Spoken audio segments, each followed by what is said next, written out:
Bonjour à tous et bienvenue pour cette dernière édition, le dernier épisode en tout cas de l'ADTM Factory 2020. On est très content de vous retrouver encore pour cette session sur le thème Business as unusual. Pour ceux qui ont assisté aux précédents épisodes, vous vous souvenez du principe. Retrouver, regrouper un certain nombre de personnalités autour de grands sujets qui ont fait l'actualité de l'année qu'on vient de vivre. Donc évidemment, cette année, on s'est concentré autour des impacts de la crise. Je le redis pour ceux qui n'ont pas pu assister aux premiers épisodes, on a choisi de vous proposer une lecture de la crise qu'on est en train de traverser à travers 4 angles. Le rapport à l'autre, la création de liens, le rapport à l'information, les fake news, Donald Trump, la chloroquine, le rapport à l'espace, les nouvelles mobilités dans un monde confiné. Et aujourd'hui, last but not least, le rapport au temps, c'est-à-dire dans un contexte et dans un monde très digital, très rapide, quelle est la place qu'on accorde au long terme et comment est-ce qu'on peut réconcilier des préoccupations d'immédiateté, d'instantanéité, avec une réflexion un peu plus responsable, disons, qui s'inscrirait dans la durée.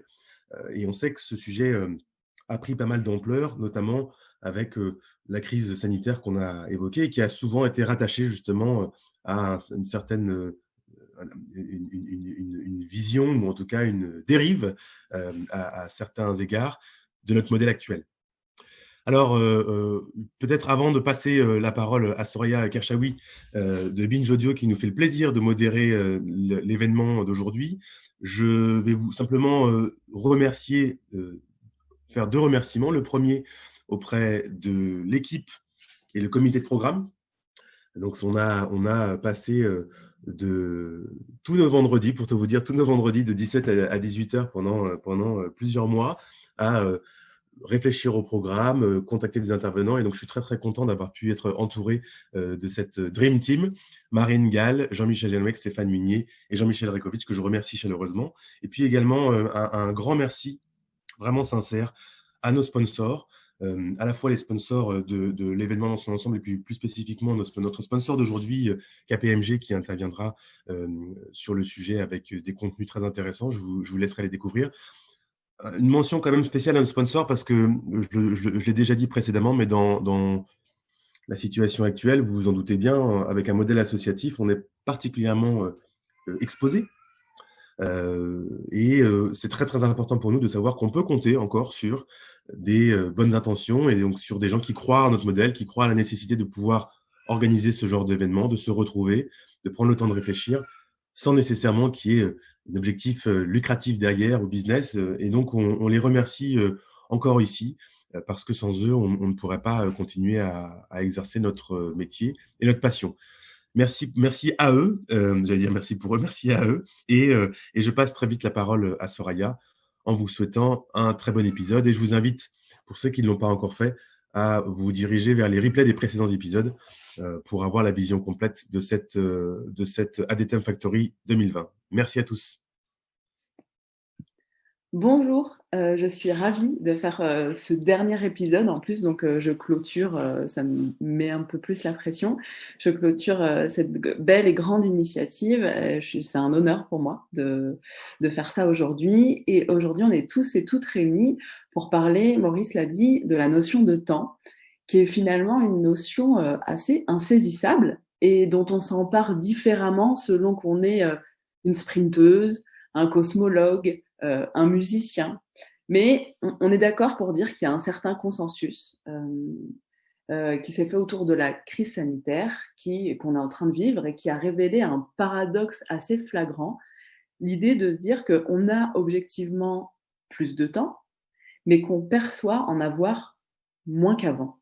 C'est vrai que le confinement a offert à certains et à certaines un surplus de temps disponible grâce à un temps qui était consacré habituellement à la mobilité, au travail, à la sociabilité, qui nous manque très fort en ce moment.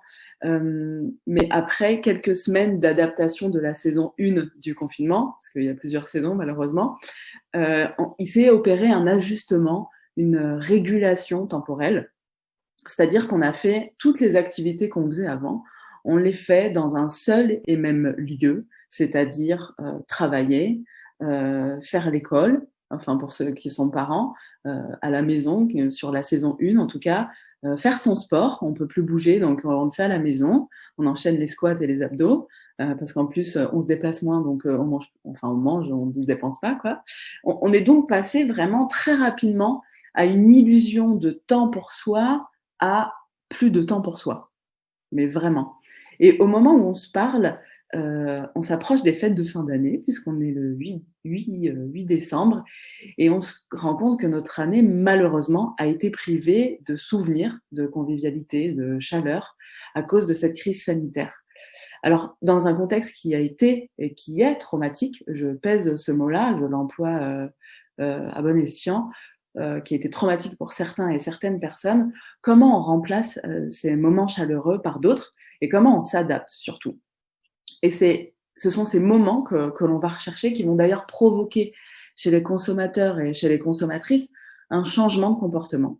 Une prise de conscience qui est pas radicale puisqu'elle avait déjà été amorcée avant la Covid, mais qui va s'accélérer, à savoir comment je réagis face à cette situation de confinement, de restriction, de frustration, comment je me crée du coup des moments agréables qui me font oublier cette soudaine transformation de mon quotidien, comment je peux consommer pour avoir un impact positif sur la planète.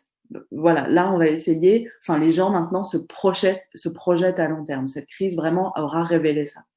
Et c'est ce rapport-là au temps qu'on va questionner aujourd'hui, parce que si les consommateuristes se sont adaptés, alors les marques elles aussi. Et aujourd'hui, on va se demander comment elles se sont adaptées à ce type de contexte inédit. Qu'est-ce que la crise a révélé de notre société et du temps que l'on consacre à vivre mieux. Dans ce contexte, comment les marques sont arrivées à innover et pourquoi elles l'ont fait. Donc, autant de questions qui vont être éclairées par 3 experts. Katarzyna Wisniewska, qui est directrice RSE Europe Middle East chez Sephora. Bastien Paus, qui est General Manager chez Uber Eats. Et Alban Liger-Beller, directrice Open Innovation chez KPMG. On va rapidement passer, on va tout de suite passer à la première question j'ai vraiment construit des questions qui m'intéressent moi et je pense, je me mets en tant que grand public et en tant qu'aussi directrice de contenu de marque chez Binge Audio. Dans cette crise, je m'adresse à vous, Katarzyna et Bastien. Quel changement de comportement chez les consommateurs avez-vous perçu et est-ce qu'il y a eu des changements de comportement?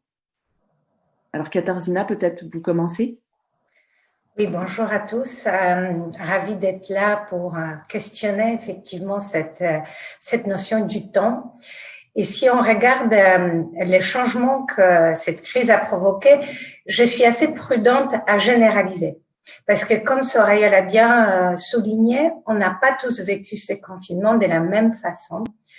Et cette situation individuelle ont forcément modifié la façon dont on s'est approprié cette crise et la façon dont cette crise a modifié nos comportements.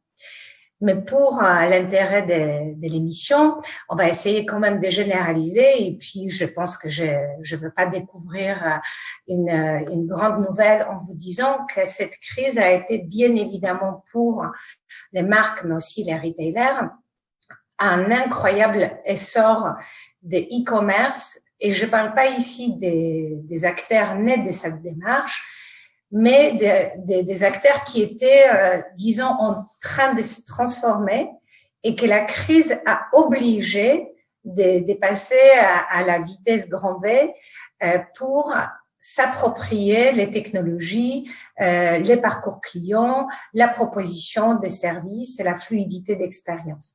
Donc, les e-commerce est certainement quelque chose qui a marqué cette crise, mais pas seulement.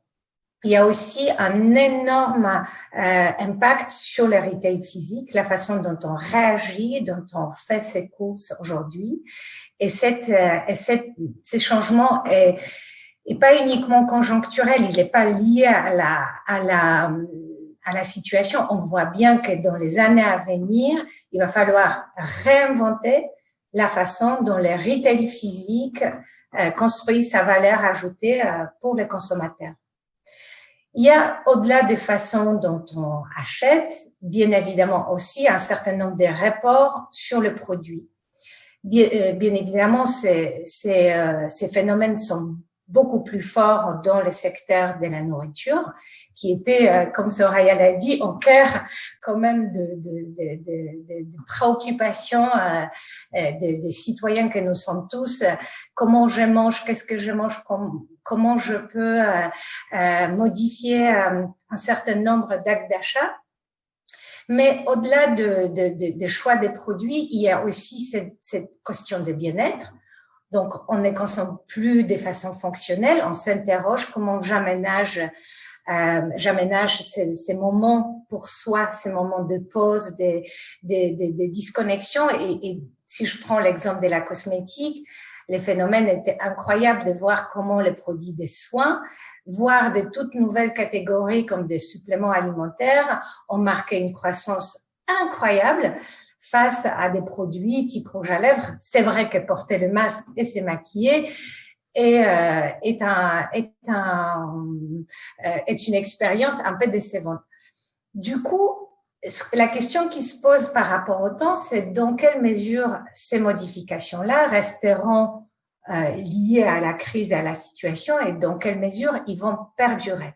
Ça, il est encore un peu difficile à dire, mais ce qui est certain, c'est que la crise, elle a quand même enclenché l'accélération des tendances qui étaient bien là. Pour les nouvelles tendances, reste à savoir si elles vont être ancrées dans ce nouveau monde qui naîtra après la crise. Et ça, effectivement, c'est quelque chose qu'on n'apprend pas encore complètement. Ce qui est en revanche certain, c'est que la problématique de la santé est redevenue clé. Donc, bien évidemment, on s'interroge davantage de ce qu'on consomme, ce qu'on se met sur la peau, la façon dont ces produits ont été faits, fabriqués, la question du local qui est extrêmement important parce qu'on a avec la crise compris le lien entre un produit, l'emploi, la façon de produire et l'impact que nous, en tant que consommateurs, on a à influencer sur ces chaînes de valeurs. Donc ça, c'est quelque chose que je trouve qu'il t'entend Stéphane, qui va perdurer et qui ne s'absorbera pas après la sortie de la crise. Ensuite, il y a aussi ces questionnements de solidarité. On a tous trouvé que c'était évident que les entreprises devaient se mettre au service de l'urgence, de mettre à disposition les lignes de production pour fabriquer des masques, des gels, des équipements. C'est quelque chose qui finalement, dans l'histoire des entreprises, révèle d'exceptionnel. On est presque dans une situation de guerre où on saisit les capacités de production pour les biens communs.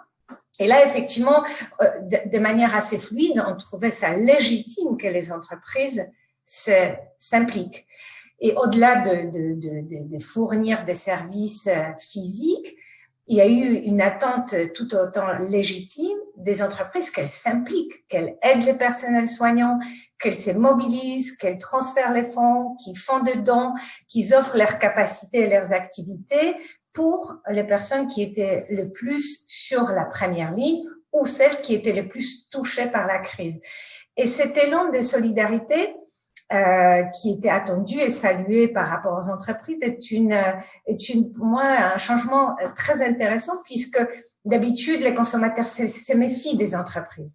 Et pourtant, dans l'urgence, quand elles agissent, cet effort est salué et aucunement questionné par rapport à tel ou tel effet que ça pourrait faire sur la réputation de tel ou tel acteur. Donc, cet élan de solidarité, je pense qu'il va tout à fait perdurer et que j'en suis ravie puisque les entreprises, il faut qu'elles fassent partie de cet écosystème de changement et qu'elles ne soient pas opposées aux consommateurs ou à la société civile. Après, il y a aussi un paradoxe, on va beaucoup parler des paradoxes aujourd'hui, qui sont la crise a obligé les entreprises d'agir de manière immédiate. Donc, les temps d'adaptation étaient extrêmement courts et il y avait cette quête d'agilité qui est devenue les mots phares sur la bouche de toutes les organisations. Et pourtant, le développement durable, dans une vision plus long terme, n'a jamais autant pénétrer les agendas stratégiques des entreprises avec une vraie prise de conscience. Comment je fais en sorte à ce que ma chaîne d'approvisionnement soit fluide et soit assurée, comment je localise mes productions, comment j'anticipe ces types de situations. Mais même au-delà de l'activité et des opérations, on a compris les liens entre ce qu'on fabriquait, la nature, la biodiversité, que tout ça faisait un tout et qu'il ne s'agissait pas d'agir sur un élément à court terme, qu'il fallait appréhender tout ça de manière structurelle. Et je prends l'exemple de Sephora.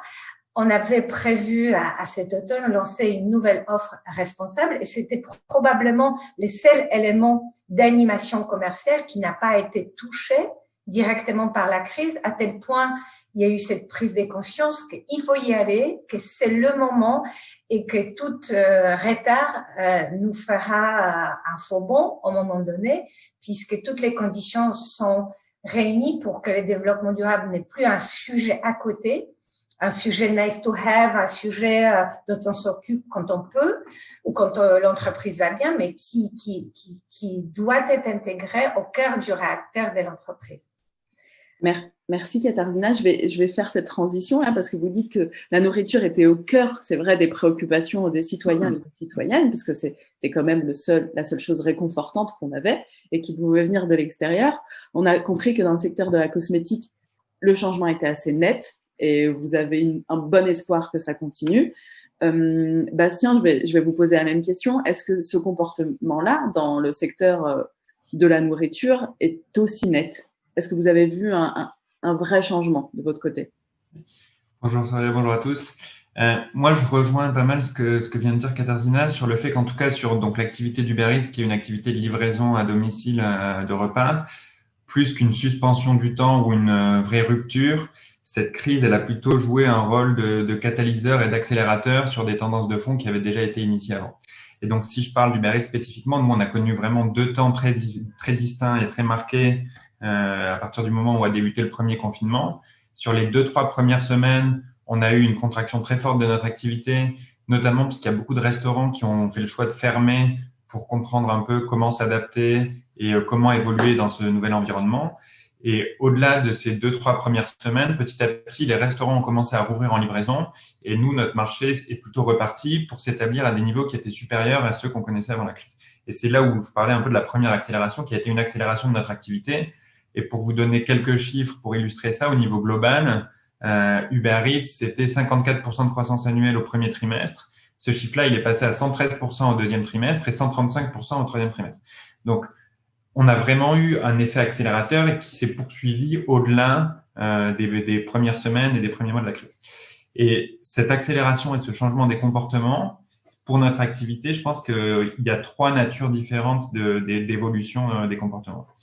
La première, c'est la découverte de notre service par des nouvelles populations et l'accélération de ce qu'on appelle le taux de pénétration de la livraison à domicile, où notamment dans un marché comme la France, la livraison à domicile, c'est un marché qui va être assez peu mature par rapport à des pays anglo-saxons. Et cette crise-là, vous le disiez, on a de plus en plus de temps disponible, mais on a l'impression d'en avoir de moins en moins. Là où Uber Eats a pu s'insérer dans ce contexte-là, c'est qu'on rendait du temps aux gens en leur permettant, en se faisant livrer en moins de 30 minutes, on passe commande en 2 minutes sur son smartphone et on n'a pas à se préoccuper d'aller faire les courses, de faire à manger, etc. Et donc, c'était un peu du temps qu'on pouvait rendre aux gens dans ce contexte-là. Et du coup, là où historiquement, on avait plutôt des populations de jeunes actifs qui étaient utilisatrices de l'application, on a vu des nouvelles populations qui ont commencé à utiliser notre application et notamment des familles et des gens un petit peu plus âgés que ce qu'on avait historiquement, qui ont vu une utilité dans ce type de service. Il faut faire les devoirs, il faut faire l'école, etc. Si on peut au moins, dans tout ce contexte-là, éviter d'avoir à préparer le repas, ça a séduit une certaine partie de cette population-là. Et c'est un phénomène qu'on a vu se poursuivre au-delà du premier confinement et continuer avec le temps. Donc ça, c'est un peu le premier changement de comportement. C'est l'accélération de l'utilisation du service et la découverte par des nouvelles populations comme les familles. Le deuxième point, et donc il y a une deuxième dimension sur la temporalité, mais c'est notre service tel qu'il existe, quelle utilisation en font les gens. Et on a notamment eu une évolution avec une temporalité différente sur à quel moment est-ce que les gens faisaient appel à notre service. Historiquement, évidemment, on était disponible toute la journée, 24 heures sur 24, dans des villes comme Paris, mais c'était principalement le soir que les gens se faisaient livrer leurs repas, et notamment le week-end. Là où on a eu une différence assez marquée depuis le début de la crise, c'est que les gens ont beaucoup plus fait appel qu'avant à notre service sur le midi, et notamment pour accompagner des nouveaux comportements, et notamment le télétravail, où les gens travaillaient chez eux, n'avaient plus accès à la cantine d'entreprise ou la boulangerie en bas pour acheter un sandwich. Et donc, on fait de plus en plus appel à ce type de service comme Uber Eats pour se faire livrer leur repas du déjeuner. Et donc, le créneau du déjeuner a cru beaucoup plus vite que le dîner. Et ça, c'est aussi une nouvelle utilisation qui est faite de notre application dans le contexte. Le dernier changement de comportement qu'on a vu du côté des clients, c'est le type de biens qui ont pu être commandés sur l'application, avec une accélération notamment sur la livraison de produits du quotidien. Donc, sur Uber Eats, on a la possibilité, au-delà des restaurants, de se faire livrer des produits qui vont venir de supermarchés, d'épiceries, de commerces de quartier. Et là, c'est aussi une très forte accélération qu'on a connue, avec un volume d'activité qui a été multiplié par plus de 5 entre le mois de mars et le mois de septembre. Et aujourd'hui, donc notamment un partenariat qu'on a annoncé avec Carrefour, plus de 1000 commerçants qui sont disponibles sur l'application. Et donc, les gens qui ont aussi utilisé un service qui existait déjà, mais avec une utilisation qui était un peu différente de celle qu'ils avaient. Et mon dernier point là-dessus, c'est que évidemment, on a vu une accélération, un changement des comportements du côté des consommateurs, mais qui est aussi le reflet de l'évolution de l'offre qui était disponible sur l'application, car on a beaucoup parlé des clients, mais il y a aussi eu évidemment des changements assez marqués du côté des restaurateurs et des commerçants dans la manière dont ils utilisaient notre service. Et il y a eu aussi cet effet d'accélération, d'adoption de la livraison à domicile du côté des restaurateurs, avec beaucoup de restaurants qui n'avaient plus la possibilité d'ouvrir leur salle, qui ont cherché un nouveau canal de vente et qui se sont tournés vers nous. Et du coup, par exemple, plus de 5000 nouveaux restaurants qui ont rejoint l'application entre le mois de mars et le mois de juin, avec aussi, je parlais des profils de clients tout à l'heure avec des familles qui avaient un petit peu évolué. On a aussi vu cette évolution des typologies d'utilisateurs du côté des restaurateurs, avec notamment de plus en plus de restaurants plus gastronomiques, disons, qui ont rejoint l'application. Donc, par exemple, Alain Ducasse, qui est aujourd'hui disponible sur l'application depuis le confinement, Stéphane Pitré, qui est aussi un chef étoilé à Paris, Joseph Viola, meilleur ouvrier de France à Lyon. Donc, c'est important aussi de regarder, pas uniquement sur la partie consommateur, mais sur la partie restaurateur et du côté de l'offre, comment est-ce que ces comportements ont évolué. Et ce qui a été intéressant sur Uber Eats, c'est vraiment de voir que les deux côtés se sont répondus avec une évolution de l'offre qui était en adéquation avec les évolutions des consommateurs. Bastien, je rebondis sur votre premier point qui concernait aussi la durée de livraison. J'ai une question du public, donc je vais la lire. L'apprentissage de la patience par des consommatrices achetant en ligne ou faisant la queue pour respecter les protocoles est-il un levier pour les marques? Alors nous, la patience, c'est pas vraiment ce qui est au cœur de notre proposition de valeur, puisque là où, enfin, ce qui a permis le développement du Uber Eats en France, c'était plutôt au contraire la possibilité de se faire livrer de manière rapide et avec aujourd'hui un temps de livraison moyen en France qui est autour de 25 minutes. Après, je vais un peu répéter ce que j'ai dit tout à l'heure. Je pense que évidemment la rapidité d'un service va être un critère de choix et c'est d'autant plus vrai dans un secteur alimentaire où si une pizza est préparée mais qu'elle est livrée 1 heure plus tard, bah c'est en fait le temps de livraison est corrélé directement avec la qualité du produit qui va être livré. Et donc c'est pour ça que la patience c'est pas vraiment quelque chose qu'on a fait. On n'a pas vraiment misé là-dessus pour le développement du Uber Eats en France. En revanche, se faire livrer son repas plutôt que de faire les courses, faire à manger, etc. C'est aussi pouvoir se libérer du temps, c'est ce que je disais tout à l'heure, pour passer des moments en famille, pour pouvoir avoir du temps pour soi, pour pouvoir potentiellement se reposer. Et alors, c'est pas vraiment de la patience, mais il y a un gain de temps qui peut être enfin, ça permet aussi de se poser et de prendre le temps justement parce qu'on n'a pas soi-même à effectuer ces activités-là. Donc, il y a un peu ce paradoxe entre d'un côté, nous, on essaie d'aller le plus vite possible, mais d'un autre côté, c'est aussi une solution qui permet aux gens de retrouver du temps et de prendre du temps pour eux. Je profite de cette question aussi pour faire une transition vers le digital et m'adresser à Alban Livière-Beller, directrice Open Innovation de KPMG. Alban, est-ce que vous, ce contexte-là, vous avez vu des sites internet exploser justement pour proposer aux citoyens, aux citoyennes des choses, des commandes à distance qui soient plus rapides, qui permettent quand même de s'alimenter, de se divertir, etc. L'innovation, en tout cas, qui a révélé cette crise. Oui, bonjour à tous. En fait, ce qu'on a pu observer, mais rien de bien différent de ce qui a été évoqué juste précédemment par Vignesca et par la personne d'Hubert. Je voulais juste revenir peut-être sur 3 choses qui concernaient la digitalisation. Vous parliez de temps, effectivement, il y a eu une accélération, tout le monde le dit, c'était des tendances qui étaient déjà là, mais ça s'est accéléré. Donc, le rapport au temps par rapport à ces technologies a changé et ça s'est accéléré, quel que soit le public d'ailleurs. Je voulais peut-être dire un mot sur le côté entreprise, digitalisation en entreprise. Vignesca l'avait évoqué rapidement, mais il y a une étude KPMG qui est sortie qui disait que 8 dirigeants sur 10 ont déclaré que leur entreprise a fait un bond de plusieurs années en quelques mois simplement sur la transformation digitale. Et pour 85% d'entre eux, ils assurent qu'ils continueront à s'appuyer sur ces outils de collaboration qui ont émergé pendant la crise. Donc ça, c'était un premier volet sur l'impact du digital sur les collaborateurs en entreprise. Et il y a toute une réflexion qui était déjà en cours, mais qui s'accélère, notamment sur le futur du travail. Côté consommateur, ce qu'on peut dire effectivement, c'est que de lieu de vente, le e-commerce est transformé en un lieu de vie. En fait, pour moi, c'est vraiment ce qu'on a pu voir émerger et que le renforcement du numérique, et Vignesca l'a évoqué, a offert un nouveau terrain de jeu pour les marques, pour se différencier, pour pouvoir adresser peut-être des cibles qu'ils n'adressaient pas auparavant. Et pour utiliser de nouveaux canaux, de nouveaux outils comme par exemple la réalité augmentée, le live streaming pour la vente de produits, on l'a vu. Et puis il y a eu certains réseaux sociaux dont l'usage a été détourné. Par exemple, je ne sais pas si vous avez entendu parler de Discord.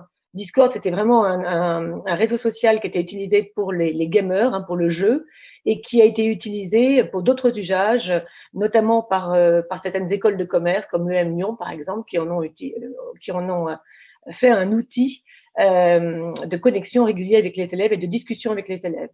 On a vu un certain nombre d'outils virtuels aussi qui ont permis de renforcer l'expérience client, comme la VR, comme les hologrammes qui ont été montés par un certain nombre de startups et proposés à des tarifs qui étaient assez compétitifs, suffisamment en tout cas pour que ce soit utilisé. Et puis un dernier truc que je voulais partager avec vous, c'était ces formes de sociabilisation qui ont émergé. Alors on a vu Zoom et on l'utilise aujourd'hui. On a vu Teams aussi qui a beaucoup fonctionné. Mais au-delà de ça, il y a des réseaux sociaux qui étaient déjà là, mais qui ont pris un essor encore plus important, comme TikTok, comme Twitch par exemple. Et puis tout ça en complément d'univers virtuels qui viennent de la gamification, de tout cet univers des jeux vidéo qui sont devenus des vrais terrains de jeu pour les marques, je l'évoquais auparavant, leur proposant vraiment de nouvelles opportunités. Je prends l'exemple par exemple de Givenchy qui utilise par exemple maintenant Animal Crossing, qui est un jeu vidéo, pour proposer aux joueurs de personnaliser le look de leur personnage avec des produits phares de la marque, que ce soit du maquillage ou des vêtements. Il y a aussi, dans un autre registre, Gémeaux, qui a dévoilé dans le même jeu, Animal Crossing, sa nouvelle collection autour d'un magasin in-game, donc un magasin de jeux en ligne, avec des défilés d'influenceuses virtuelles et une collection de vêtements qui étaient téléchargeables en ligne. Donc, on voit ces nouveaux usages qui ont émergé pendant le confinement et pendant cette période, en fait. Et ça nous amène en plus à l'autre question qui est de dire comment les marques renouent-elles avec son public, avec leur public en tout cas pendant cette période-là, comment elles le renouent dans un temps court, donc là c'est ce que vous évoquez avec Givenchy et Gémeaux, mais comment aussi elles renouent dans un temps long. Est-ce que, Katarzyna, je vais vous laisser répondre à cette question, mais ça nous fait une belle transition, merci Alban. Il y a effectivement dans les temps courts, on n'a quand même pas évoqué encore les mots d'ordre qui étaient quand même surtout l'acte de déconfinement qui était les click and collect. On a vu un vrai besoin d'entre les deux, ce qu'on appelle une omnicanalité de la relation, c'est-à-dire une transition entre ce qui se passe en digital et dans le monde réel et émergence de ces services qui permettent de naviguer entre les deux. Et ça, je pense que c'est quelque chose d'extrêmement important puisque au-delà de, c'est certainement pas une prouesse d'innovation, hein, mais par la massivité de ces services qui s'est développée, et aussi une énorme adaptation que cela a demandé aux acteurs, même ne serait-ce que réfléchir. Je prends l'exemple de l'enseigne Sephora. Les click and collect étaient situés au niveau de caisse. Alors que tout d'un coup, il s'est avéré que c'est complètement inutile d'avoir un click and collect au niveau des caisses. Il fallait l'avoir à l'entrée du magasin. Donc, il y a eu tous ces réflexions, pas uniquement technologiques, mais tout simplement d'aménagement, de gestion des flux, cet essor des services qui était challengé. On a parlé aussi donc à plus long terme, des innovations majeures, peut-être aussi celle que j'aimerais souligner et toujours dans cet esprit d'omnicanalité. Aujourd'hui, de plus en plus des marques donnent la possibilité de se connecter dans l'univers du magasin à travers des chats ou smartphones où on peut discuter, avoir un conseil personnalisé, présentation des produits, tout en étant chez soi et discutant avec la conseillère au magasin. D'ailleurs, je crois que c'était quand même des grands magasins qui se sont le premier emparés de ces fameuses visites virtuelles des magasins, qui se sont effectivement très rapidement complétées par la possibilité de faire les actes d'achat. Et cette innovation chez nous, elle a mis à peu près, en tout cas, elle a pris une telle accélération qu'en 3 mois, c'était possible d'avoir équipé les conseillères dans les plus de 300 magasins en France, de les avoir formées et d'avoir lancé les services.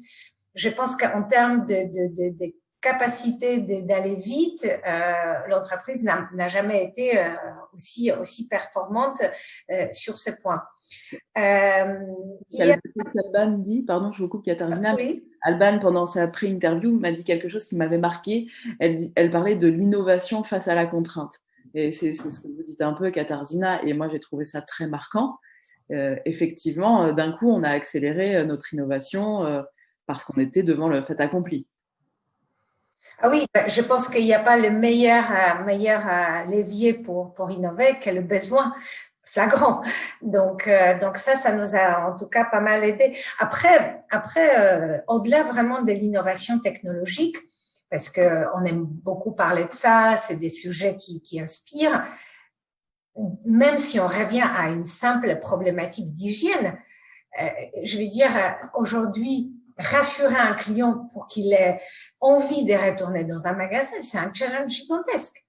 Surtout dans cette phase où les gens se disent, en fait, il va falloir m'expliquer pourquoi je dois me déplacer. C'est comme avec les télétravail. Maintenant, faire revenir les gens au bureau, ça va être un vrai effort de pédagogie.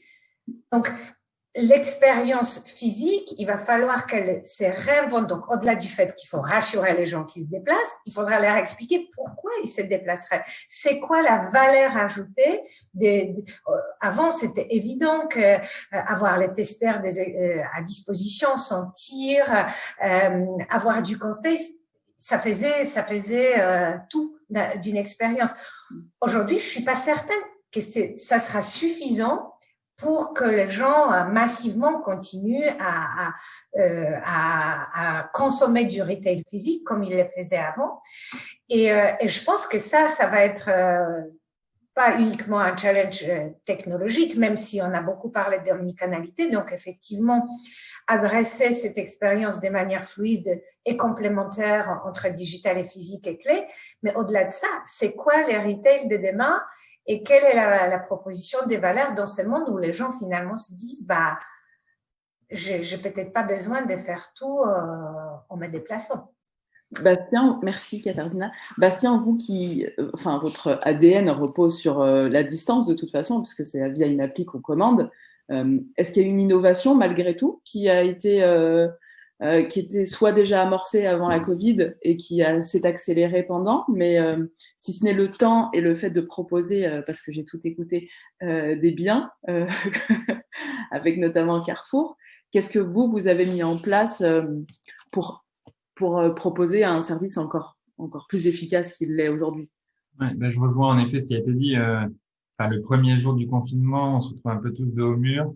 Le premier soir des annonces, on ne sait pas si on va pouvoir continuer à opérer ou s'il va falloir fermer le lendemain, si les restaurants vont pouvoir continuer à faire de la livraison ou si on va tous devoir s'arrêter.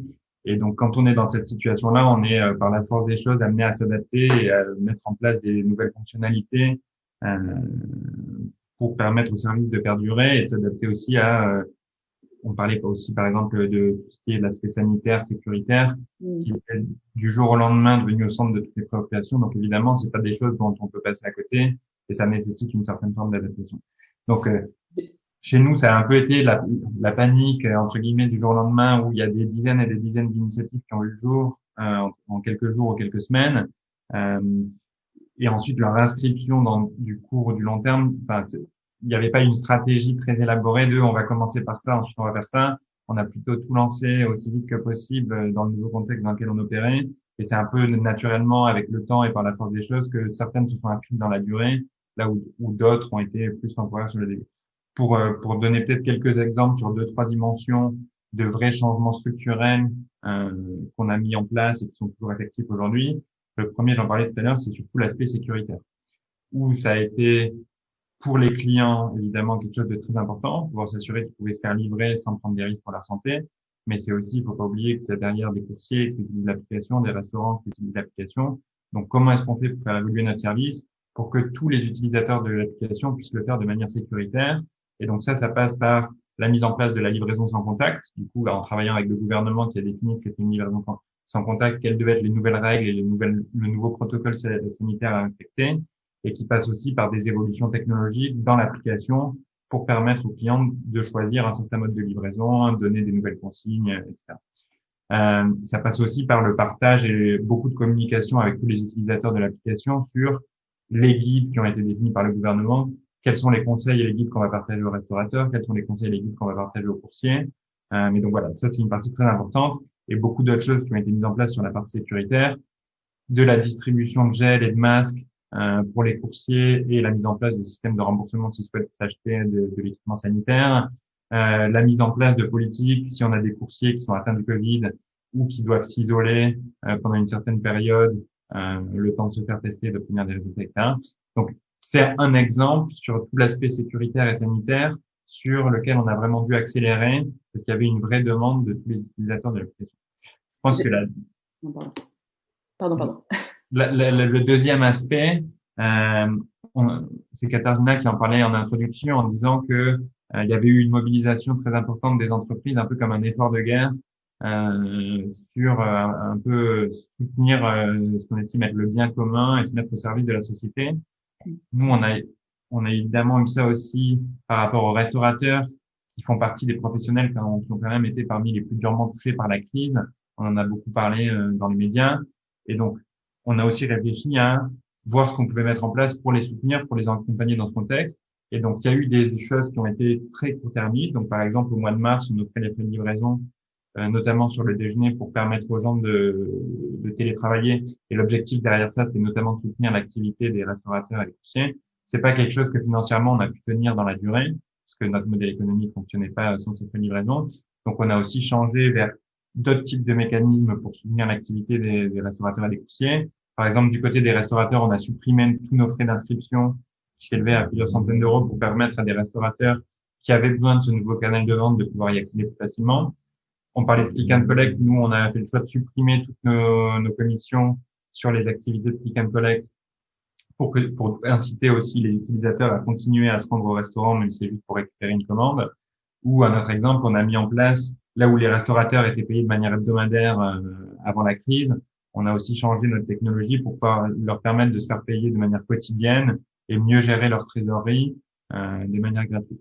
Donc, c'est un peu un autre exemple de un certain nombre d'initiatives qui ont été mises en place. Les produits du quotidien, j'en ai déjà parlé tout à l'heure, donc je vais pas revenir dessus, mais c'est aussi une autre forme d'adaptation sur comment est-ce qu'on structure une approche pour répondre à des nouveaux besoins.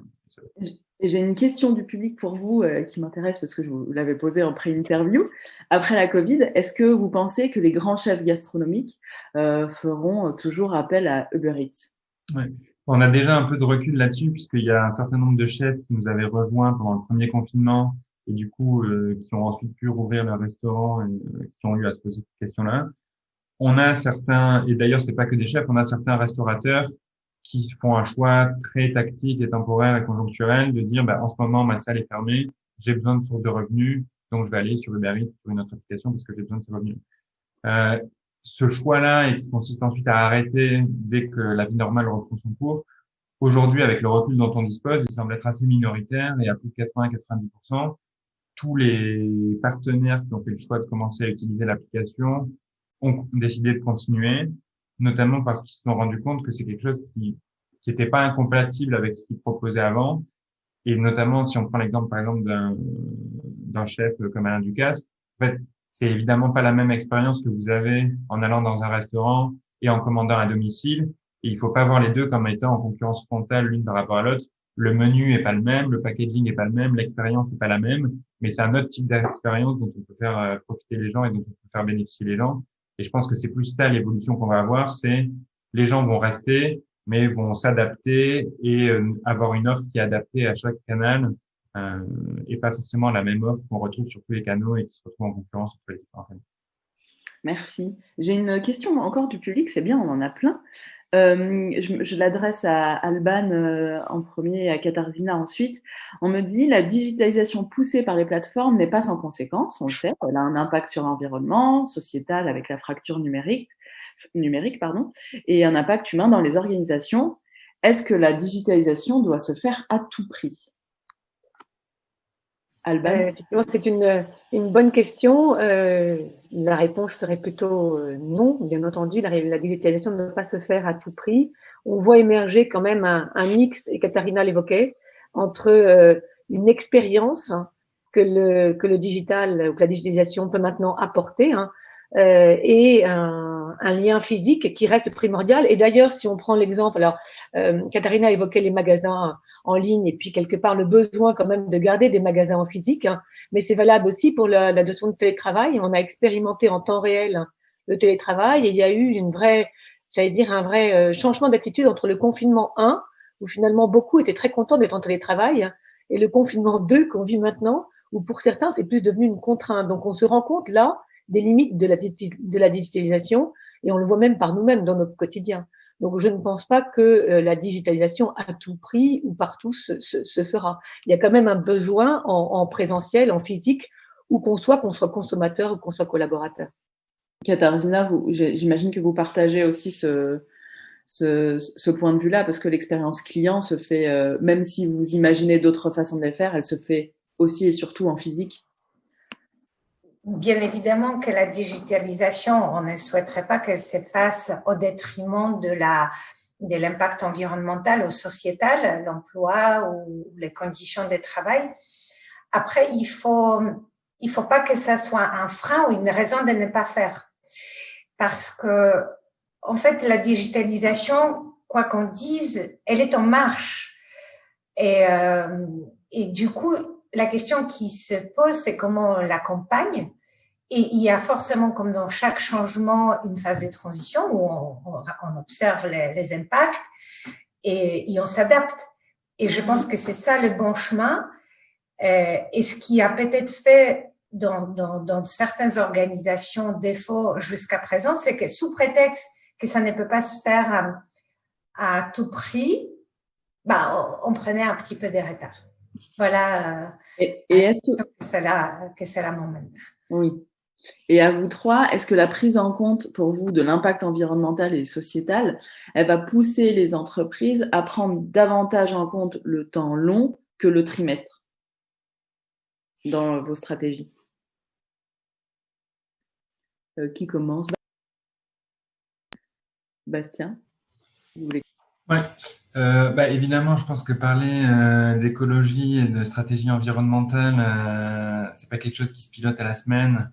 Et c'est pas sur cet horizon de temps qu'on peut avoir des impacts mesurables et significatifs. Donc, je pense que c'est le type d'initiative qui nécessairement va s'inscrire dans un temps plus long. Et c'est là aussi où je pense qu'on a un des paradoxes de cette crise-là, c'est que on a eu une accélération des phénomènes de prise de conscience sur ces sujets-là Et là où je disais tout à l'heure, ça a été un peu panique à bord, je pense, dans un certain nombre d'entreprises sur comment est-ce qu'on gère l'immédiateté, etc. Dans les tout premiers sujets qui ont fait suite à cette première vague de réponses, je pense que les sujets environnementaux et écologiques figuraient assez haut dans la liste. Et encore une fois, je pense pas que ça soit des sujets, en tout cas si je parle pour UberEats, qui soient nouveaux et qui aient vu le jour du jour au lendemain suite à cette crise. Mais on a eu vraiment un rôle d'accélération qui a été de cette crise sur la mise en place de ces projets. Mais oui, qui nécessairement vont s'inscrire dans un temps un petit peu plus long. C'est pas en 2 mois qu'on va pouvoir avoir un impact majeur sur l'impact de nos activités. Alban, vous voyez une réelle différence depuis ce début d'année 2020? Oui, en fait, je pense qu'on est passé d'une intention à une vraie accélération de fait, en fait, à une concrétisation. On peut plus se permettre d'être dans l'intention. Mais comme le dit Bastien, même si on veut passer dans l'action, il y a un temps qui n'est pas compressible. Hein. Et quelque part, c'est ce rapport entre le temps court où on expérimente un peu en temps réel et la prise de conscience devient une réalité et a besoin de se concrétiser. Et ce temps où quelque part on tire les enseignements de ces premières expérimentations et on veut aller plus loin, mais là, il faut un peu plus de temps pour le passage à l'échelle. Et Katarzyna, vous faites partie des réflexions stratégiques. J'imagine que c'est ce que vous dites tous les trois, mais qu'on est vraiment passé de la réflexion à l'action, et surtout chez Sephora dans le secteur de la cosmétique. Et bien sûr, les impacts environnementaux et leurs liens ou leur perception face à la crise, je pense qu'il y a un certain nombre les impacts environnementaux, c'est quelque chose d'assez complexe. Même si c'est quantifiable, même si on a l'impression qu'aujourd'hui on maîtrise les choses, finalement on se rend compte que c'est beaucoup plus compliqué que ce que ça ne le semble. Et puis, par rapport aux impacts réels, il y a des perceptions de ces impacts par les consommateurs. Par exemple, aujourd'hui, à l'occasion des Black Friday, on parle beaucoup tout d'un coup de l'impact des e-commerce et que effectivement la question, y compris dans mon organisation, se pose, mais comment on appréhende effectivement cet impact-là? Et il est quelque part un peu tactique puisqu'il y a une situation et il faut aujourd'hui les rallier à une vision globale de ces impacts parce que quand bien même les consommateurs bien évidemment attirent beaucoup d'attention, parfois il est aussi pris par des injonctions contradictoires. Je ne sais pas si aujourd'hui beaucoup de consommateurs sont conscients que quand ils consomment du gel douche, en fait, c'est pas tellement la bouteille plastique ou la livraison e-commerce qui a provoqué ces impacts, c'est probablement l'eau chaude qui l'a fait couler trop longtemps pour se faire rincer. Et donc, encore une fois, on est dans une complexité difficile à appréhender et l'entreprise, il faut qu'elle navigue entre les impacts réels, là où ça se passe, et puis les perceptions de ces impacts. Et c'est quelque chose en tout cas qui me passionne en ce moment à comprendre. Par exemple, on a super bien appréhendé les impacts e-commerce sur la partie livraison, beaucoup moins sur la partie fonctionnement web, etc. Donc, aujourd'hui, cette crise, effectivement, elle fait les focus, et je pense que les transports est certainement quelque chose perçu comme très important et à un impact réel. Donc, c'est un sujet dont toutes les entreprises doivent se préoccuper. Il y a aussi toute la réflexion autour de l'emballage. Et d'ailleurs, la crise a eu un énorme impact sur, par exemple, ce qui est vrac. Donc, paradoxalement, on a reculé sur les vracs et il y a eu une explosion des emballages pour protéger les produits avec cette pensée sanitaire. Donc, on voit bien qu'on est aussi parfois dans des situations contradictoires. En tout cas, ce qui est sûr, c'est que les entreprises se sont aujourd'hui emparées de ces sujets sur une échelle des temps un peu plus long, tout en étant agile et répondre sur des questionnements du moment. Donc, c'est un peu, en tout cas, c'est un peu l'état de ma réflexion. Merci. J'ai une question du public qui est, je pense, inévitable et qui, je pense, la réponse sera intéressante. Est-ce qu'on doit remettre en cause une certaine forme de capitalisme et notre course au progrès à l'instantané avec cette période, le fait de recycler, de faire jouer l'économie circulaire, etc. Et sinon, si on ne doit pas remettre ça en cause, est-ce que c'est compatible avec un agenda long terme? Bastien, qui veut commencer? Je ne vais pas imposer non plus. Je peux commencer si vous voulez. Je pense que là, on touche plus à la conviction individuelle que la vision d'entreprise. Moi, je tends à penser, je crois en le progrès, en l'innovation, et je pense que, je suis pas un fan des modèles de décroissance et je pense qu'on peut trouver des solutions pour avoir une croissance qui soit une croissance durable, une croissance responsable, et qui puisse s'inscrire dans un temps long et sans que ça soit au détriment de l'environnement et du milieu dans lequel on évolue.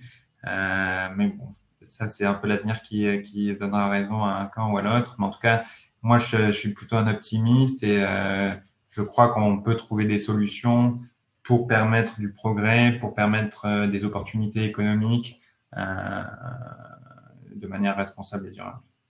Alban, vous allez dire oui, il faut le remettre en cause. Moi, je partage un peu le point de vue de Bastien. Je pense on fait des pas de géant en ce moment quand même sur ces sujets-là. On ouvre tout un tas de perspectives, mais il faut pas aller trop vite non plus parce que aller totalement vers la décroissance, là tout de suite, d'abord on n'est pas prêt. Et puis, moi j'aurais plutôt tendance à vouloir essayer d'aller vers ce qu'on peut appeler une sobriété heureuse et donc peut-être trouver un juste équilibre en fait entre un capitalisme forcené et une décroissance peut-être trop contraignante pour l'immédiat en tout cas. Katarzyna, je ne sais pas si vous êtes là, mais j'imagine que vous aussi vous avez des intuitions, une conviction. Non, elle est partie. Bon, elle va revenir. Je vais peut-être passer à l'autre question qui, comme on a parlé de stratégie RSE et d'impact sur la planète, etc., moi, je me demandais si la raison d'être d'une entreprise, elle est aujourd'hui indissociable de sa réputation. Là aussi, je vais commencer par... Ah, elle est revenue, Katarzyna. Katarzyna, est-ce que vous venez d'entendre ma question? Tout à fait. Oui, alors je vous laisse répondre. Qu'est-ce que aujourd'hui la réputation d'une entreprise? C'est une superposition des perceptions qu'on a construites sur un très long terme, de ce que l'entreprise présente comme son histoire, qu'est-ce qu'elle présente comme produit, service, activité, quelle est sa culture. Et qu'est-ce qui émane d'elle par rapport à leurs collaborateurs. Donc, c'est en fin de compte un puzzle de toutes ces petites perceptions qui se sont construites dans un temps long. Et la raison d'être, aujourd'hui, elle émane finalement elle donne le sens à cette histoire-là, tout en projetant l'entreprise dans le monde de demain.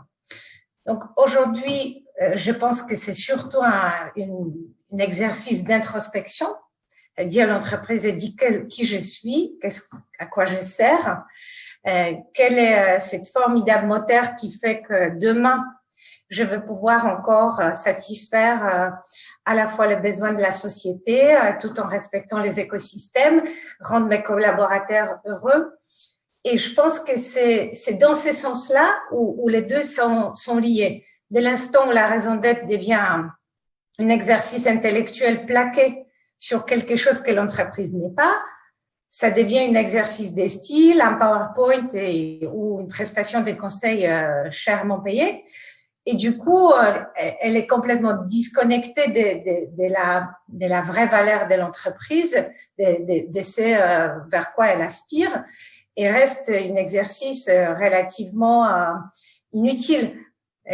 Mais dès l'instant où elle s'inscrit dans la vraie interrogation, dans cet puisement des ressources, de l'ADN, de vraiment une aspiration, elle peut devenir un formidable moteur à la fois en interne de rassemblement des équipes, et surtout par ces moments de crise où peut-être la question du sens est d'autant plus importante. Et donc, elle fédère, elle nous fait réfléchir ensemble, elle fait venir l'extérieur. Donc ces mondes de demain, on se projette, on se dit, OK, donc demain, on va servir à quoi? C'est vrai que ça fait peur quand on dit que 2/3 de marques pourraient disparaître pour les consommateurs sans qu'ils ont vraiment face des grands regrets. Ça interroge. Mais encore une fois, c'est pas parce que ça interroge qu'une raison d'être peut être déconnectée de ce qu'on est, de la capacité d'innovation et de ce qu'on peut apporter dans ce monde. Et en ça, je trouve que aujourd'hui, c'est vrai qu'il y a beaucoup des entreprises qui se lancent dans l'exercice, mais elles ne sont pas toujours exécutées de cette façon-là. Et dans ces cas-là, pour moi, ça reste une exercice qui ne provoquera pas de grands changements dans la réputation et même dans l'organisation elle-même. Alban, vous avez un avis partagé sur ça, Oui, moi ce que je voulais rebondir, c'est ce que dit Katharina, notamment sur l'humain. On a parlé des grandes tendances qui avaient émergé de cette crise. Et en fait, avant même le digital, c'est l'humain en fait. On s'est rendu compte que l'humain était indispensable, que ce soit le collaborateur au cœur de l'entreprise, que ce soit le citoyen pour des questions de santé. Et il y a un vrai besoin, je pense, d'authenticité. Il y a eu une espèce de nouveau pacte de confiance qui s'est créé entre l'entreprise et le collaborateur, peut-être aussi entre l'entreprise et le consommateur, en tout cas en ce qui concerne les entreprises engagées. Et ce pacte de confiance, ça passe quelque part par la raison d'être et la réputation ne suffit plus. Donc la raison d'être est probablement la vraie réponse à l'authenticité de l'entreprise sur ces sujets-là et son engagement notamment dans la société et par rapport que ce soit au climat, aux inégalités sociales et autres. L'entreprise a un vrai rôle à jouer et ça se traduit par la raison d'être. La réputation reste peut-être trop liée à l'image. J'ai une question du public que je me garde pour la fin parce que ça fera une jolie conclusion vers les perspectives, mais il y en a une autre qui m'est arrivée. Quelqu'un qui rêve d'un Green Friday au lieu d'un Black Friday. Alors, je sais que ça existe déjà parce que il y a par exemple la marque Typologie, qui est une marque de cosmétiques, Katarzyna, vous devez connaître, qui fait le Green Friday et qui consiste à ne pas faire de réduction sur ces 3 jours-là, mais plutôt de le penser en temps long. Et c'est-à-dire que les ventes qui auront été faites pendant ces 3 jours de Black Friday les bénéfices iront à des ONG pour la reforestation, la végétalisation, etc. Est-ce que chez Sephora, c'est quelque chose que vous avez pensé? Moi, je salue toutes les initiatives qui interrogent effectivement notre modèle économique. Je n'ai pas la réponse sur la façon de faire parce qu'encore une fois, je suis très attachée au fait que cette crise n'a pas touché tout le monde de la même façon et qu'aujourd'hui, et c'est pas du tout pour défendre Black Friday, mais il faut quand même pas oublier que dans les lots des consommateurs, il y a vraiment des gens qui étaient touchés par une perte de pouvoir d'achat. Et qu'aujourd'hui, quand on est une marque typologique qui s'adresse plutôt à des clients haut de gamme, effectivement, une certaine réflexion de ce type peut être menée. Et c'est pas du tout pour justifier d'autres. Mais en fait, quelque part, la question du Black Friday, c'est effectivement, est-ce que c'est une question de pouvoir d'achat? Est-ce que c'est une question de surconsommation? Et dans ce cas-là, quelle réponse? Est-ce que la réponse de dire, je vais faire beaucoup d'argent, mais j'en mettrai un petit peu dans les arbres, c'est ça la vraie question. Et je pense qu'aujourd'hui, c'est très bien que un certain nombre d'acteurs s'interrogent comment je pourrais rendre la livraison plus green à ce moment-là en arrêtant la livraison sous 24 heures. Qui provoque, par exemple, des impacts environnementaux colossaux par rapport à une livraison qui serait étalée dans les temps. Donc, il faut que chacun s'interroge la façon d'appréhender ces choses, mais je ne me permettrai pas de dire est-ce que Black Friday est aujourd'hui une opportunité, est-ce qu'il a sa raison d'être? Et je pense que c'est aussi une vraie question parce que à l'origine de cette opération reste quand même Après, est-ce qu'il faut vraiment en faire une fête des consommations? Ça, c'est un autre sujet. Et moi, je pense souvent, enfin, j'ai l'intime conviction que les marques aujourd'hui, elles sont tellement présentes qu'elles ont vraiment cette capacité d'influence du grand public. Est-ce que aujourd'hui, en tant que marque, Bastien, Alban et Katarzyna, vous ressentez avoir une responsabilité citoyenne? Ouais, moi, je pense que les marques peuvent avoir une responsabilité. Je pense juste pour rebondir en 2 mots sur la question précédente et ce que vient de dire Katarzyna. En effet, je pense pas qu'il faille absolument opposer d'un côté les bonnes initiatives et de l'autre côté les mauvaises avec le Black Friday qui serait l'incarnation du mal et de tout ce qu'il y a de pire dans la société. En effet, il y a des personnes qui ont eu des baisses de pouvoir d'achat qui ont besoin de ce type d'événement. Je pense qu'il y a aussi beaucoup d'entreprises qui ont eu des baisses d'activité assez marquées et pour qui avoir un temps fort de consommation, ça peut aussi régler des questions de survie et de préservation de l'emploi, etc. Donc, je pense qu'il n'y a pas forcément que du mal dans ce type d'événement-là et c'est très bien qu'on ait à côté des initiatives, on va dire, plus green, plus vertes, mais je les opposerai pas nécessairement au Black Friday. Je pense qu'en effet, les entreprises et nous, en tant qu'Uber Eats, c'est aussi des questions qu'on se pose de plus en plus. Quand on commence, il y a 4 ans, qu'on est tout petit, qu'on opère dans une ville avec quelques milliers de commandes par semaine, évidemment, on n'a pas du tout la même responsabilité et le même impact environnemental, sociétal, etc., que celui qu'on peut avoir aujourd'hui. Et donc, je pense que cette responsabilité, elle croît aussi avec l'impact et l'importance que va avoir une entreprise dans ce secteur. Et je pense que quand on est, et je vais parler du coup d'Uber Eats, mais on a énormément d'opportunités pour sensibiliser des clients à certaines causes, pour accompagner certains mouvements. Et par exemple, nous, ce qu'on a mis en place au mois de novembre, c'est une campagne qu'on a appelée Supporters de nos restos. Donc avec un parallèle un peu avec les partenariats qu'on peut avoir dans le monde du foot, puisqu'on est sponsor de la Ligue 1 et de l'Olympique de Marseille. Et l'idée, c'était, on en parlait tout à l'heure, il y a soutenir les restos pendant toute cette crise sanitaire. C'est presque devenu un acte citoyen de soutien de l'économie locale pour des acteurs qui ont été très touchés. Et donc nous, l'idée par exemple de cette campagne, c'est de dire plutôt que de donner des codes promotionnels à des clients, qui est aussi une façon de soutenir l'activité, on va proposer aux clients d'offrir leur code promo au restaurant dans lequel ils commandent. Et donc du coup, pendant une dizaine de jours, en rentrant un certain code dans l'application, les clients avaient la possibilité de de déclencher un don d'Uber au restaurant. Et donc, dès qu'un client rentrait un code dans l'application, plutôt que lui bénéficier d'un code promo, Uber donnait 10 € au restaurant.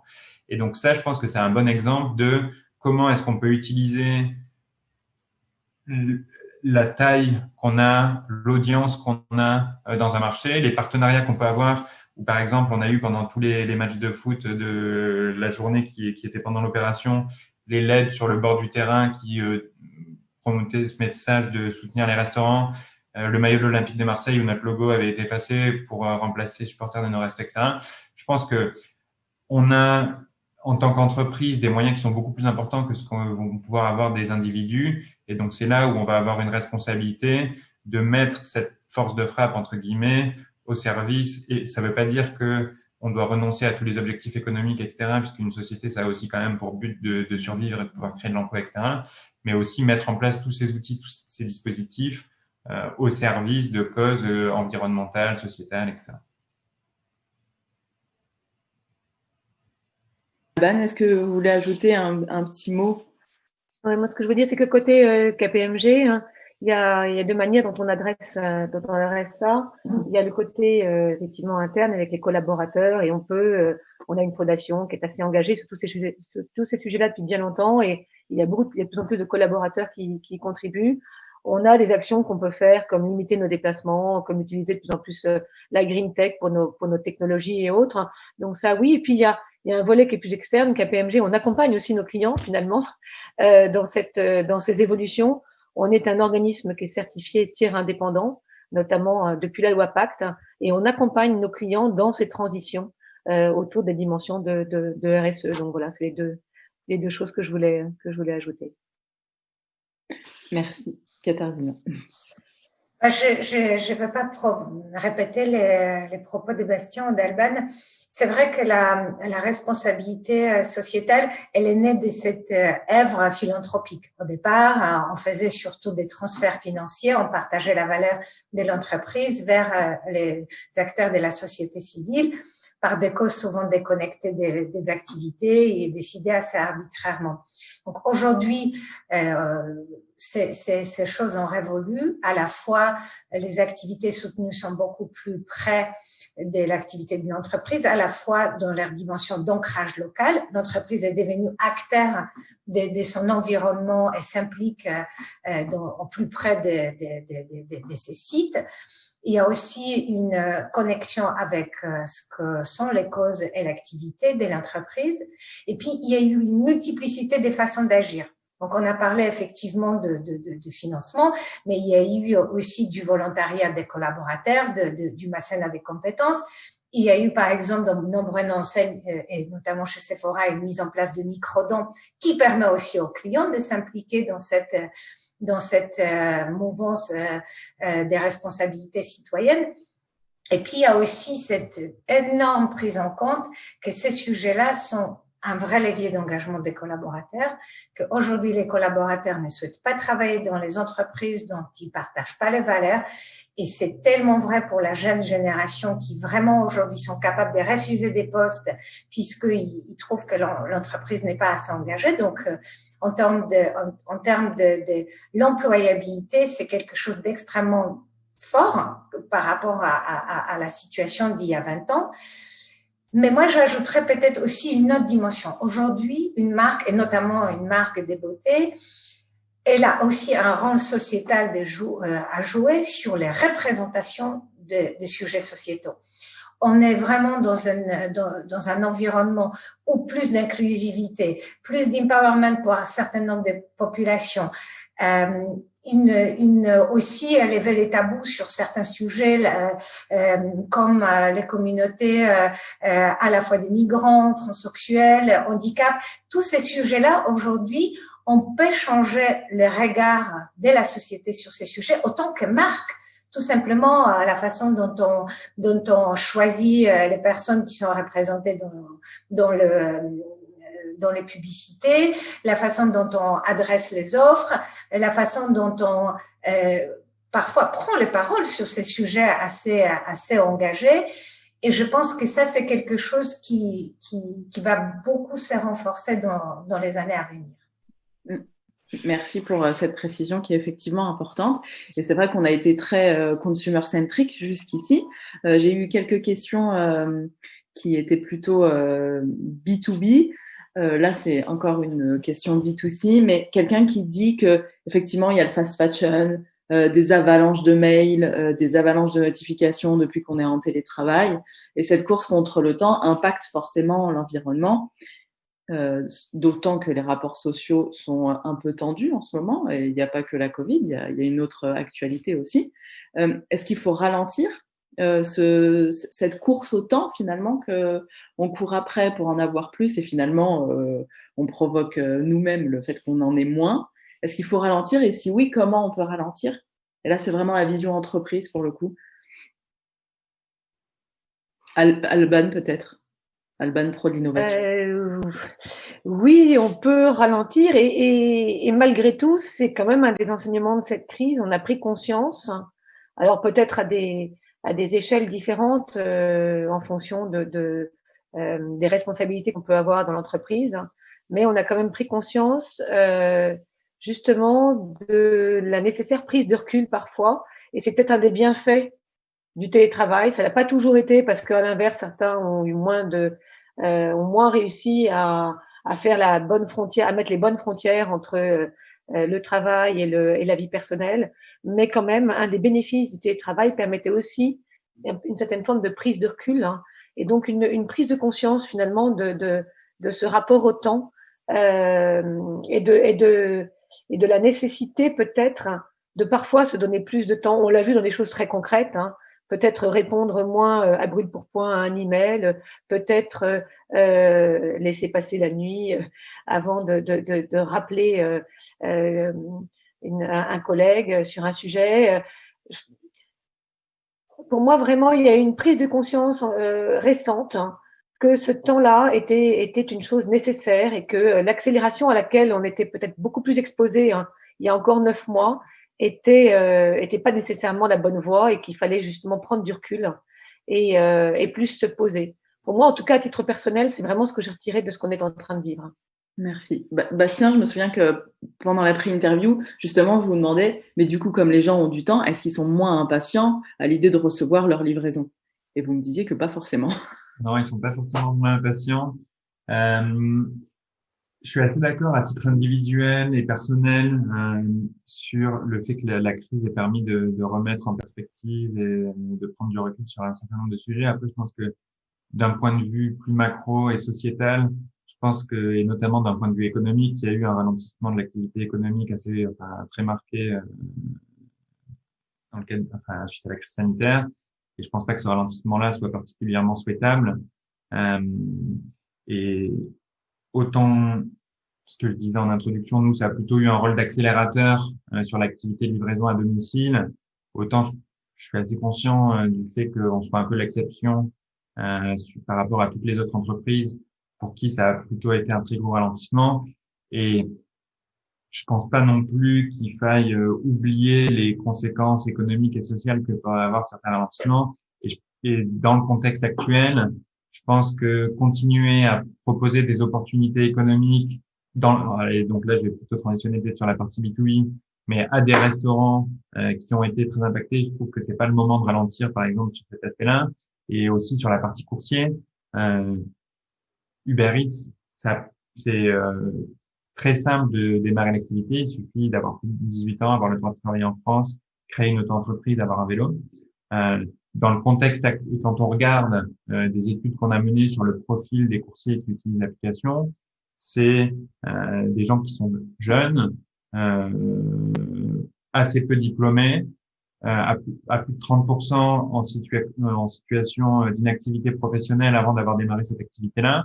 Et donc, je pense qu'avoir l'opportunité de continuer à proposer des opportunités économiques à des gens qui sont éloignés du marché traditionnel du travail et dans le contexte actuel où c'est beaucoup plus dur d'accéder, notamment pour des jeunes, au marché de l'emploi, j'ai tendance à dire que on n'a pas forcément, à ma vision, c'est pas forcément qu'il faut ralentir là-dessus et au contraire, il faudrait accélérer là-dessus, tout en se posant la question de comment est-ce que cette accélération-là des opportunités économiques, elle se fasse d'une manière saine et durable et responsable.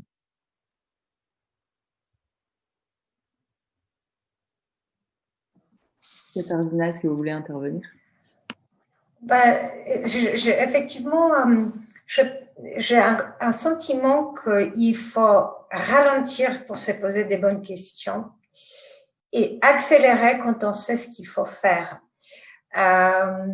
Et c'est peut-être quelque chose d'assez, encore une fois, paradoxal, mais effectivement, aujourd'hui, la crise a permis, si je prends du point de vue de ma fonction RSE, elle a permis de toucher par ces sujets-là un très large public, beaucoup plus large que effectivement les personnes éclairées qui étaient dans cette profondeur des questionnements par rapport à leur mode de vie. Aujourd'hui, c'est peut-être des manières beaucoup plus superficielles, mais qui a touché quand même un nombre très important de consommateurs et qui, in fine, produit probablement un effet beaucoup plus amplifié. On a lancé en octobre cette offre Good For où on a proposé aux clients plusieurs typologies d'offres où ils pouvaient choisir des produits soit à travers le prisme de leur santé, soit à travers le bien-être animal ou l'écologie appliquée aux ingrédients ou le packaging. C'était au bout de 2 semaines la rubrique la plus cliquée sur les sites e-commerce. Donc, effectivement, on peut dire qu'aujourd'hui, il faut prendre le temps de comprendre quels sont les besoins, comment les accompagner, comment infléchir pour mieux consommer. Et dès l'instant où on a compris ça, là, il faut pas hésiter. Là, pour le coup, il faut mettre en avant cette offre, il faut étendre les référencements de ce type de produits. Et c'est peut-être la somme de deux qui fera que les changements et j'aime bien ces propos de Bastien où on n'opposera finalement pas l'ancien monde et le nouveau monde. on est en transition, donc il faut qu'elle s'écale, ces deux dynamiques-là. Et encore une fois, il ne faut pas oublier que les personnes qui sont aujourd'hui prêtes à faire un effort très considérable, il vaut mieux qu'il y en a un très, très grand nombre des personnes qui vont faire des tout petits efforts de manière massive. Et aujourd'hui, je pense que la priorité sera de toucher ces personnes-là. Merci. Une question du public qui rejoint, moi, ma dernière question perspective. Effectivement, on doit imaginer l'avenir à l'aune de trois réflexions qui sont ce que nous savons maintenant, ce que la crise nous a appris et ce que nous voulons pour l'avenir, un avenir proche et lointain. Est-ce que vous êtes dans des réflexions qui nous projettent à 1 an, puis 20 ans? J'imagine que oui, parce que je connais un peu les stratégies de marque, mais... Bastien, pardon, excuse-moi. Oui, évidemment, on réfléchit à l'avenir. Alors, chez Uber Eats, j'ai une vision un peu plus claire de ce qui va se passer dans 1 an et encore que de ce qui va se passer dans 20 ans. Il faut savoir qu'Uber Eats, ça existe en France depuis 4 ans. Donc, 20 ans, c'est très difficile de se projeter. Et malheureusement, j'aurais pas de scénario de livraison par drone ou quoi que ce soit à vous proposer. On y travaille. Je pense que là où il y a des enseignements sur la crise, c'est plus sur des tendances de fond qui, je pense, vont un peu impacter ce vers quoi on va s'orienter en termes de priorités stratégiques et d'un point de vue plus organisationnel. Je pense que ça a montré aussi à quel point le monde dans lequel on vivait, on voit déjà ça depuis quelques années, mais de plus en plus volatile, de plus en plus incertain. Et je pense que on parlait d'agilité tout à l'heure. Je pense que c'est aussi un des enseignements de cette crise, c'est de construire des organisations qui vont être flexibles, agiles, parce que je pense qu'il n'y a pas grand monde aujourd'hui qui est capable de dire ce à quoi ressemblera le monde dans 20 ans ou même dans 1 an. Sur les tendances de fond dont je parlais, et en particulier sur Uber Eats, les grandes tendances qu'on va se dégager, on a déjà parlé de certaines. Je pense qu'une première dont on n'a pas beaucoup parlé, c'est tout ce qui va avoir trait à la personnalisation, où je pense que de plus en plus, une personne qui va faire appel à un service, peu importe la marque, va avoir des attentes et des besoins qui vont être différents d'une autre personne qui va faire appel au même service. Et je pense que les sociétés qui auront réussi à survivre sur les 20 prochaines années et à trouver leur public sont des sociétés qui vont être capables de mettre au cœur de leur stratégie une vraie personnalisation de l'offre. Ce qu'on a déjà, par exemple, aujourd'hui sur Uber Eats, où 2 personnes qui ouvrent l'application vont pas avoir la même chose dans l'application en fonction de leur historique de commande. Mais je pense qu'il faudra aller beaucoup plus loin que ça sur des aspects nutritionnels, sur des aspects de goût, sur qui constitue le foyer, qu'est-ce qu'on peut proposer pour chacun, etc. Et je pense que Spotify, par exemple, est un bon exemple de société un peu en avance sur cette question de la personnalisation. Et je pense que ça va être un peu une tendance de fond qui va impacter pas mal d'acteurs économiques, notamment Uber Eats. Je pense qu'une deuxième tendance de fond qui impactera, qui va être de plus en plus centrale dans les critères de choix des consommateurs et sur lesquels les sociétés vont devoir s'adapter, on en a beaucoup parlé, ça va être tout ce qui va être les critères environnementaux. Et je pense que, en effet, on est un peu dans une phase de transition entre la réflexion et l'action. Je pense que ça va devenir de plus en plus central et de plus en plus un critère de succès ou de survie que d'être capable de proposer une solution responsable et en adéquation avec les attentes des consommateurs qui vont aussi évoluer. Et donc ça, c'est aussi des choses qu'on prépare du côté d'Uber Eats. On a eu depuis cet été, et à la demande du ministère de la Transition écologique, en partenariat avec tous les acteurs du secteur, donc les autres plateformes, les restaurateurs, des porteurs de solutions, etc., un groupe de travail pour voir comment est-ce qu'on pourrait réduire l'impact environnemental de la livraison autour de 3 axes, et je ne vais pas rentrer non plus dans tous les détails, et qui sont comment est-ce qu'on réduit les déchets, notamment en sensibilisant par exemple les restaurants aux questions de suremballage ou en rendant les couverts facultatifs dans l'application. Comment est-ce qu'on peut mieux recycler les déchets en proposant des alternatives au plastique, en mettant en avant les restaurants vertueux qui ont les emballages les plus responsables, et comment est-ce qu'on peut réutiliser les déchets pour ne pas les produire. Et donc, par exemple, avec un pilote qu'on va mener d'ici le premier trimestre de l'année prochaine sur une solution de consigne pour pouvoir réutiliser leurs emballages. Donc, je pense qu'on en est au tout début de cette réflexion et de cette mise en application de ces sujets-là. Je pense que c'est un sujet qui va être de plus en plus important dans le temps. Et peut-être un troisième sujet, un peu qui est une tendance de fond, peut-être plus spécifique à Uber Eats, c'est mais qu'on voit émerger, notamment quand on regarde ce qui se passe dans d'autres pays, par exemple en Chine, en Amérique latine. C'est un peu le développement de ce qu'on appelle des super applications, où on va trouver au sein d'une macro-application tout un ensemble de services et d'autres applications. C'est par exemple ce que propose Rappi en Amérique latine, que propose une société comme Meituan en Chine, et Uber a commencé un peu à se développer dans cette direction, avec à la fois des solutions de mobilité par VTC, des solutions de micro-mobilité avec les city scooters, des trottinettes, etc., qui sont présentes dans l'application, des livraisons de repas, la livraison de produits du quotidien. Aux États-Unis, on peut se faire livrer des produits provenant de pharmacie. Donc, je pense que la diversification des services et ce développement un peu de la recentralisation, on va dire, d'un certain nombre de services au sein d'une application, c'est un peu aussi une tendance de fond qui va définir les prochaines années. Merci Bastien. Et Katarzyna, vous, est-ce que par exemple, le retailer qu'est Sephora, est-ce que c'est envisageable pour eux de vendre des produits sans packaging à Noël? Est-ce que c'est quelque chose que vous réfléchissez? C'est pas seulement que c'est une possibilité, c'est un chemin incontournable. C'est vrai que ce qu'il faut quand même se dire, c'est que la fin des plastiques et des emballages à usage unique, donc en gros, la plupart des emballages qui existent aujourd'hui, est programmée pour 2040. Donc, on a à peu près 20 ans. Dans 10 ans, il faudrait qu'il y en ait la moitié de ce qu'il y a aujourd'hui.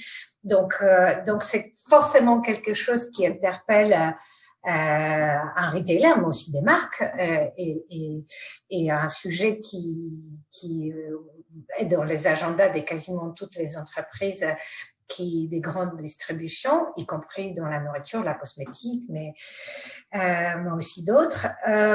Donc, bien évidemment, oui, les seuls paradoxes qui, justement, restera à résoudre, c'est la capacité des consommateurs d'accepter ces changements-là. Mais on a déjà des actions très fortes dès l'année prochaine à effectivement réduire quasiment de moitié tous les emballages de Noël. Oui, de même que vous avez une responsabilité citoyenne, je pense que les marques ont une responsabilité aussi d'éducation. Et ça me fait la transition avec une question du grand public qui me demande, est-ce que la vitesse, le fait d'aller rapidement, de faire pousser des céréales plus vite, d'avoir des cols qui sèchent plus rapidement, est-ce que la vitesse est le driver de la croissance? Et est-ce que sinon, on peut, nous, les marques, éduquer à un rapport plus long, plus lent au temps?